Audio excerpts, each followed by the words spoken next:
Welcome back to B&B Reads. I am Daryl Periman, aka Dark Wizard, reading Harry Potter and the Sorcerer's Stone by J.K. Rowling, Chapter 3, Part 1. Chapter 3. The Letters from No One. The escape of the Brazilian boa constrictor earned Harry his longest ever punishments. By the time he was allowed out of his cupboard again, the summer holidays had started, and Dudley had already broken his new video camera, crashed his remote-controlled airplane, and, first time out on his racing bike, knocked down old Mrs. Figg as she crossed Privet Drive on her crutches. Harry was glad school was over, but there was no escaping Dudley's gang, who visited the house every single day. Piers, Dennis, Malcolm, and Gordon were all big and stupid, but as Dudley was the biggest and stupidest of the lot, he was the leader. The rest of them were all quite happy to join in Dudley's favourite sport, Harry hunting. This was why Harry spent as much time as possible out of the house, wandering around and thinking about the end of the holidays, where he could see a tiny ray of hope. When September came, he would be going off to secondary school, and, for the first time in his life, he wouldn't be with Dudley. Dudley had been accepted at Uncle Vernon's old private school, Smeltings. Piers Polkiss was going there too. Harry, on the other hand, was going to Stonewall High, the local public school. Dudley thought this was very funny. "They stuff people's heads down the toilet the first day at Stonewall," he told Harry. "Want to come upstairs and practice?" "No thanks," said Harry. "The poor toilets never had anything as horrible as your head down it. It might be sick." Then he ran, before Dudley could work out what he'd said. One day in July, Aunt Petunia took Dudley to London to buy his smelting uniform, leaving Harry at Mrs. Figg's. Mrs. Figg wasn't as bad as usual. It turned out she'd broken her leg tripping over one of her cats, and she didn't seem quite as fond of them as before. She let Harry watch television and gave him a bit of chocolate cake that tasted as though she had had it for several years. That evening, Dudley paraded around the living room for the family in his brand new uniform. Smelting's boys wore maroon tailcoats, orange knickerbockers, and flat straw hats called boaters. They also carried knobbly sticks used for hitting each other while the teachers weren't looking. This was supposed to be good training for later life. As he looked at Dudley in his new knickerbockers, Uncle Vernon said gruffly that it was the proudest moment of his life. Aunt Petunia burst into tears and said she couldn't believe it was her ickle Duddykins. He looked so handsome and grown up. Harry didn't trust himself to speak. He thought 2 of his ribs might already have cracked from trying not to laugh. There was a horrible smell in the kitchen the next morning when Harry went in for breakfast. It seemed to be coming from a large metal tub in the sink. He went to have a look. The tub was full of what looked like dirty rags swimming in grey water. "What's this?" he asked my Aunt Petunia. Her lips tightened, as they always did if he dared to ask a question. "Your new school uniform," she said. Harry looked in the bowl again. "Oh," he said. "I didn't realize it had to be so wet." "Don't be stupid," snapped Aunt Petunia. I'm dyeing some of Dudley's old things grey for you. It took... Sorry. I'm dyeing some of Dudley's old things grey for you. It'll look just like everyone else's when I've finished."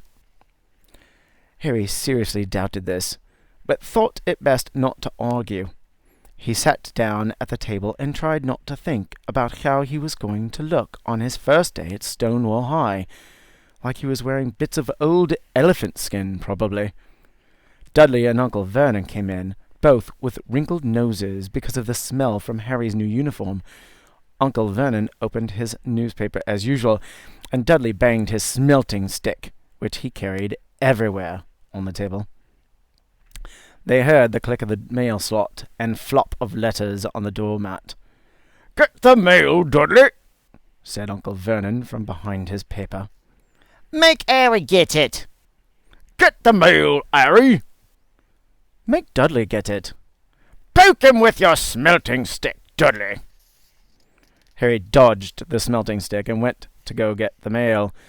3 things lay on the doormat. A postcard from Uncle Vernon's sister Marge, who was vacationing on the Isle of Wight, a brown envelope that looked like a bill, and a letter for Harry. Harry picked it up and stared at it, his heart twanging like a giant elastic band. No one ever in his whole life had written to him. Who would? He had no friends, no other relatives. He didn't belong to the library.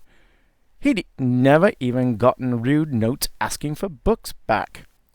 Yet here it was, a letter, addressed so plainly there could be no mistake. Mr. H. Potter, The Cupboard Under the Stairs, 4 Privet Drive, Little Wing Jing, Surrey. The envelope was thick and heavy, made of yellowish parchment, and the address was written in emerald green ink. There was no stamp. Turning the envelope over, his hand trembling, Harry saw a purple wax seal bearing a coat of arms, a lion, an eagle, a badger, and a snake surrounding a large little letter H. "Hurry up, boy!" shouted Uncle Vernon from the kitchen. "What are you doing? Checking for letter bombs?" He chuckled at his own joke. Harry went back to the kitchen, still staring at his letter. He handed Uncle Vernon the bill and the postcard, sat down, and slowly began to open the yellow envelope. Uncle Vernon ripped open the bill, snorted in disgust, and flipped over the postcard. "Marge is ill," he informed Aunt Petunia. "Ain't a funny Wilk—" "Dad!" said Dudley suddenly. "Dad! Harry's got something!" Harry was on the point of unfolding his letter, which was written on the same heavy parchment as the envelope, when it was jerked sharply out of his hand by Uncle Vernon. "That's mine," said Harry, trying to snatch it back. "Who'd be writing to you?" sneered Uncle Vernon, shaking the letter with one hand and glancing at it. His face went from red to green faster than a set of traffic lights, and it didn't stop there. Within seconds, it was the greyish-white of old porridge. "Petunia!" he gasped. Dudley tried to grab the letter to read it, but Uncle Vernon held it high out of his reach. Aunt Petunia took it curiously and read the first line. For a moment, it looked as though she might faint. She clutched her throat and made a choking noise. "Vernon! Oh, my goodness! Vernon!" They stared at each other, seeming to have forgotten that Harry and Dudley were still in the room. Dudley wasn't used to being ignored. He gave his father a sharp tap on the head with his smelting stick. "I want to read that letter," he said loudly. "I want to read it," said Harry fiercely, "as it's mine." "Get out, both of you!" croaked Uncle Vernon, stuffing the letter back inside its envelope. Harry didn't move. "I want my letter!" he shouted.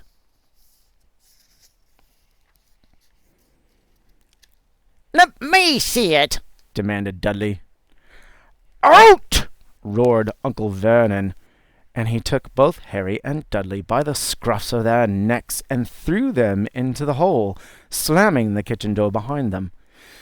Harry and Dudley promptly had a furious but silent fight over who would listen at the keyhole. Dudley won, so Harry, his glasses dangling from one ear, lay flat on his stomach to listen at the crack between door and floor. "Vernon," Aunt Petunia was saying in a quivering voice, "look at the address. How could they possibly know where he sleeps? You don't think they're watching the house?" Watching? Spying? Might be following us, muttered Uncle Vernon wildly. But what should we do, Vernon? Should we write back? Tell them we don't want... Harry could see Uncle Vernon's shiny black shoes pacing up and down the kitchen. No, he said finally.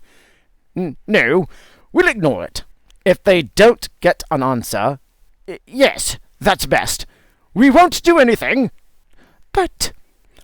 I'm not having one in the house, Petunia. Didn't we swear we would take him in...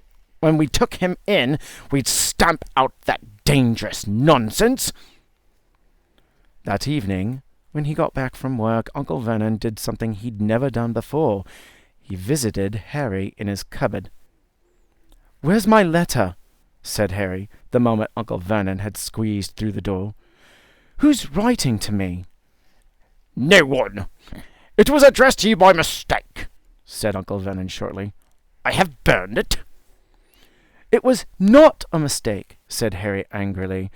"It had my cupboard on it." "Silence!" yelled Uncle Vernon, and a couple of spiders fell from the ceiling. He took a few deep breaths and then forced his face into a smile, which looked quite painful. Yes, Harry, about this cupboard. Your aunt and I have been thinking you're really getting a bit big for it. We think it might be nice if you moved into Dudley's second bedroom." "Why?" said Harry. "Don't ask questions!" snapped his uncle. "Take this stuff upstairs now." The Dursleys' house had 4 bedrooms, one for Uncle Vernon and Aunt Petunia, one for visitors, usually Uncle Vernon's sister Marge, one where Dudley slept, and one where Dudley kept all the toys and things that wouldn't fit into his first bedroom. It only took Harry one trip upstairs to move everything he owned from the cupboard to his room. He sat down on the bed and stared around him. Nearly everything in here was broken. The month-old video camera was lying on top of a small working tank Dudley had once driven over the next-door neighbor's dog. In the corner was Dudley's first ever television set, which he'd put his foot through when his favorite program had been cancelled. There was a large there was a large bird cage, which had once held a parrot that Dudley had swapped at school for a real air rifle, which was up on a shelf, with the end all bent because Dudley had sat on it. Other shelves were full of books. They were the only things in the room that looked as though they'd never been touched. From downstairs came the sound of Dudley bawling at his mother. "I don't want him in there! I need that room! Make him get out!" Harry sighed and stretched out on the bed. Yesterday he'd have given anything to be up here. Today he'd rather be back in his cupboard with that letter than up here without it. Next morning at breakfast, everyone was rather quiet.